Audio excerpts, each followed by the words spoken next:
So in the last couple of videos, I realized I named the chapter incorrectly. I was calling it 8.3, but we're in 8.4. So if that really matters, I don't know if any of you noticed, but we're in chapter 8.4, special cases. It is where we started the first one properly. But now we're looking at 8.4, higher powers, and we're going to talk about Pascal's triangle. So this is the video that I'll probably ramble on a little bit. It's hard to keep focused on this one. It's a challenging little area. And as I said, not the most important thing to master right now. It isn't kind of a big deal. So if you think your brain has had enough, it's okay to move on. But if you want something cool, this is pretty neat. So the first order of business is to talk about what is Pascal's triangle. So maybe you've seen it before. Pascal's triangle starts with a 1 in the first row and then has 1s in the second row. And then each row after that starts with a 1 and then adds the 2 numbers above it together and then ends with a 1. So in each row, we're going to get one more number than in the previous row, which is making this triangle shape.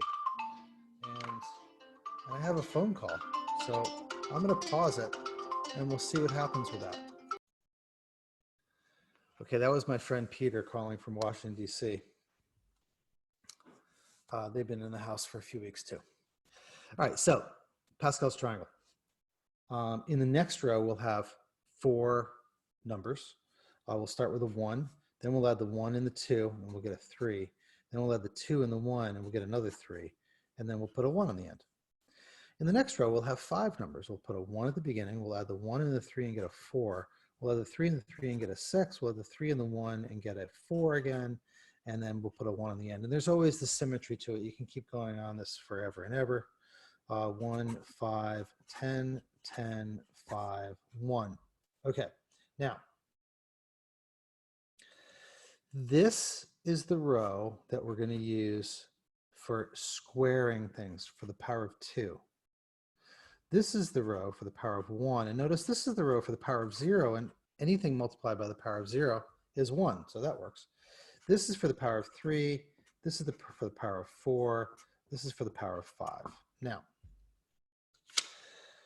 let's see. I'm going to get another piece of paper out. Let's talk about this for a second. So the first thing that I want you to do is I want you to take, we'll come back to this in a minute. I want you to take, let's see, x plus 2 and cube it. So to do this, you're going to need to multiply x plus 2 times x plus 2. And then whatever you get, multiply that by x plus 2 again. All right, so we multiply this. Now, this is a perfect square, right? This is x plus 2 squared. This is x squared plus 2x and 2x is 4x plus 4. Okay. Now we have to multiply this times x plus 2. I would rather put this down here and stack this, x plus 2. So we're going to multiply 2 by all of these things, 2x squared plus 8x plus 8. And then we're going to multiply x by all of these things, and we're going to move it over. So 4x squared and x to the third. And this is all pluses. Combined like terms, because I use the stacking method, they stack up nicely. We have x to the third plus 6x squared plus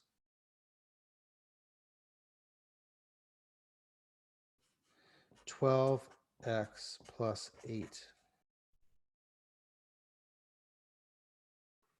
Okay, so this corresponds, believe it or not, with the third row, this row.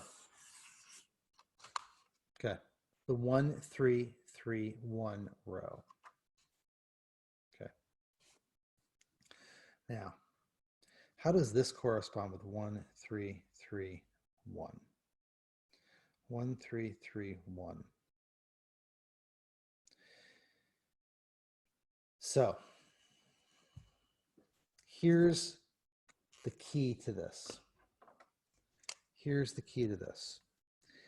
A plus B to the third equals 4 terms. Notice this came out to be 4 terms. We had something that was raised to the third power. We came out with something that's 4 terms.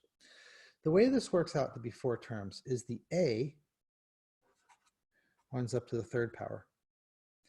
And then the A winds up to the second power. And then the A winds up to the first power. And then the A winds up to the 0th power, which of course is 1, so I'm not going to write that down. In the opposite order, the B winds up to the third power. The B winds up squared. The B winds up to the first power. And the B winds up to the 0th power, which I'm not going to write because that would be 1. And then we put in the 1, the 3, the 3, and the 1. The 1, the 3, the 3, and the 1. So we put in a 1, a 3, a 3, and a 1. And I'm going to put plus signs here. Okay, so what does this mean? This means that the first term should be the first term raised to the third power. There's the first term raised to the third power. That's the first term. Okay. The second term should be the first term squared, oh, that's the first term squared, times the second term, that's the first term squared being x, all right? A being corresponding to the first term in the binomial. A squared, x squared, x squared. B corresponds to the second item in the binomial, that's 2. So it's going to be x squared times 2 times 3 because of Pascal's triangle. So 2 times 3 gives us the 6. It's probably clear as mud. Okay, so the third term, we're going to take the A, that's the first part, that's the x, we get an x here. We're going to take B and we're going to square it. So that's the 2 gets squared. 2 squared is 4. Gets multiplied by 3 again, and that gives us the 12. So there's the second term. And then the last term, I'm running out of colors. Oh, here, I have orange. The last term says b to the third. So we're going to take the last part and raise it to the third power. That's the 2, raise it to the third power, and we get the 8. 2 to the third is 8. I'll show you another example of this. Let me pause this and think about what a good example would be. Okay, let's try this. X plus y to the 4th power. So that means we're using the 4th row here, the 1, 4, 6, 4, 1 row. Here's the way the pattern works. Because it's the 4th power, we're going to wind up with 5 different terms, 5 different terms. So x to the 4th, x to the 3rd, x squared, x, and x to the 0th. Going the opposite direction, we have to start our term way over here, the 5th term, with y to the 4th, with y to the 3rd, with y squared, with y, and we don't get any y here at all. And then we put our coefficients in. 1, I'm not going to write the 1, but 1 plus 4 plus 6 plus 4 plus 1. And that is x plus y to the 4th power, all done out. Now, if you wanted to do the slow way, you would have to multiply x plus 4 times itself.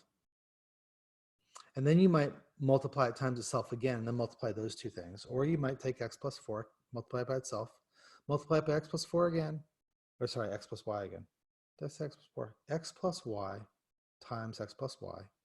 And then multiply that by x plus y again, and then multiply that by x plus y again. And that would finally get you to this. And you can try that if you want to. It actually works. Let me show you this with numbers instead of with letters. Let's try a fifth power one. This is going to be crazy. It's going to be totally insane. Let's take x plus, should I use a 2? A 2 will keep it fairly easy, I think. X plus 2 to the 5th. All right, now we're using this row here. All right, because it's the 5th, we're going to wind up with 6 terms. We're going to wind up with 6 terms. So x to the 5th, x to the 4th, x to the 3rd, x squared, I'm running out of room here, x and one other, right? X to the 0.